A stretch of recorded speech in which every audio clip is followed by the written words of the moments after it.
Welcome to Loved Without Losing Yourself, the podcast for women who are used to being capable, responsible, and relied upon, but are tired of losing themselves while carrying everything and everyone else.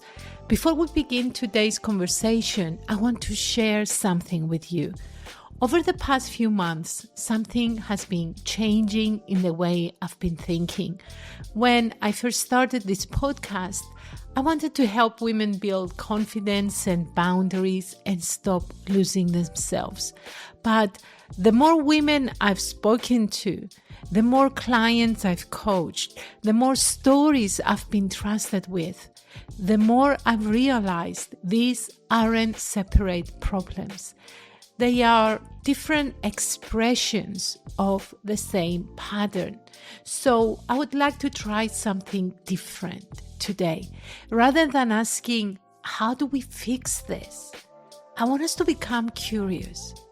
I want us to start exploring the behaviors that quietly lead women away from themselves and the behaviors that help them find their way back. Because I believe every return begins with one honest conversation. So this is what I've been wondering. And there was one word that has been in my mind a lot: independent. It's a word that most of us are proud of. We raise girls to become independent. We admire independent women. Many of us have spent years trying to prove that we don't need anyone. And for a long time, I thought that was something to celebrate. I still think independence is valuable, don't get me wrong, but lately I found myself asking a different question. Is it always independence, or is it sometimes protection? Bear with me for a while, because they are not the same thing. And to make this even more clear, I want us to look at the behavior.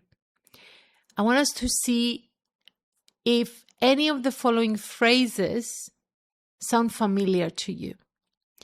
Someone offers you to help, and before they even finish their sentence, immediately, like an automatic response: no, it's okay, I've got this. Don't worry, I will manage. Be honest, have you noticed how automatic those words can become? We didn't even stop to think. We didn't even ask ourselves, do I actually need help? The answer arrives before the question. And that's what interests me. That's what I want to understand. And this is what you will want to understand also. Because it's not about the words. What I'm referring to is the behavior. Behavior always tells a story. So let's explore where this behavior started, from where it began, when it began. I don't believe women wake up one morning and we decide we never want to need anyone. And as many patterns and many behaviors we've explored before, whatever we do, a habit, a behavior, starts earlier in life. And depending on the event, it becomes a lesson. So maybe at one point in your life, or in one incident when you were younger, you felt like a burden. Or maybe you needed someone who wasn't emotionally available. Maybe you learned that it was easier to do it yourself rather than waiting for someone to help you and then be disappointed. Maybe that was your safety mechanism because you didn't want to become vulnerable, because vulnerability scared you or hurt you at one point. So this is when you adopted to this new reality. You decided that you're going to do it yourself.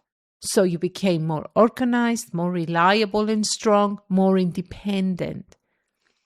And those behaviors most probably served you for a long time.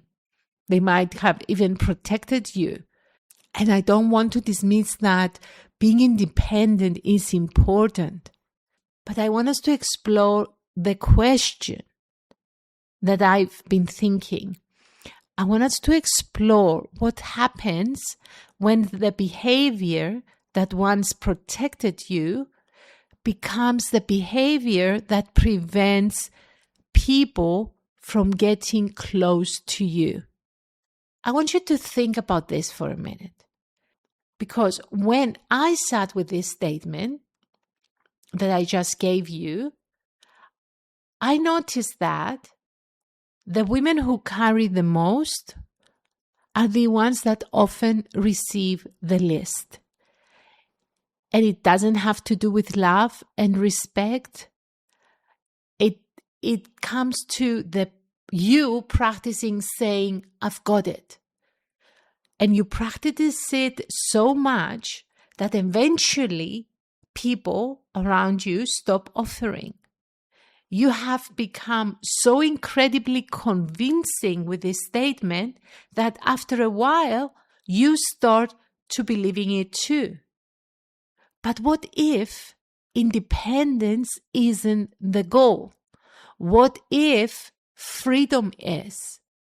Freedom to be capable and supported, strong and soft, reliable and able to receive. Maybe maturity isn't proving that we need no one. Maybe it's knowing we don't have to carry everything alone anymore. We don't have to do everything on our own. And maybe it means that it's okay to ask for help, because asking for help doesn't make us less. So this week, the practice that I would like to give you and I would like you to test is definitely not asking everyone for help. That's not what I want. Instead, I would like you to become an observer. Every time you hear yourself say, I've got it, I would like you to pause. Take a moment and ask yourself this question. Is this true? Or is it familiar? Those two questions are not always the same thing. Maybe you genuinely have it. You've got it. You can do it yourself. Or maybe you've become so used to doing everything that you've forgotten someone was willing to help you. I don't want you to change the behavior. I don't want you to judge it. What I would like you to do is to notice it. As we know, awareness always comes before change. We cannot change unless we understand the behavior. So this is the practice that I want you to have this week. If you keep a journal, I would like you to write one sentence. When was the last time I allowed someone to take care of me without feeling guilty, without feeling that I am threatened to lose everything that I worked for? Write whatever comes up without analysis, without filtering it or trying to perfect the statement. That's not what is important. What is important is to see what comes up. And you might be surprised.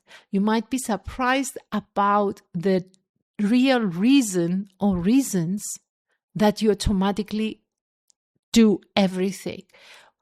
And if you want to share it with me, send me a private message. I would love to hear what comes up. So when I journal around this sentence, what came up for me was I got so hurt when I was 15 years old from my father's behavior that I felt so unsafe to depend on anyone. And what I did? I decided to become independent. I decided that I didn't need anyone. And that independence cost me. It cost me the most beautiful years, carefree years of my life. I stopped being a young teenager. I stopped having fun. My main purpose was survival, was safety. It was a huge cost. And it took me a lot of time and a lot of practice and working of myself to overcome it. So this is what I had for you today. And if today's conversation gave language to something you felt but never quite been able to explain, would you share this episode with one woman you love? Give another woman the chance to understand what's going on, because so many of us are carrying these behaviors, believing they are the only ones. Maybe this conversation helps one woman realize she isn't. Thank you for spending this time with me. Until next week, pay attention to the behaviors that feel automatic. They often have the most to teach us, as we know. And always remember that returning to your true self begins with one honest observation. Much love.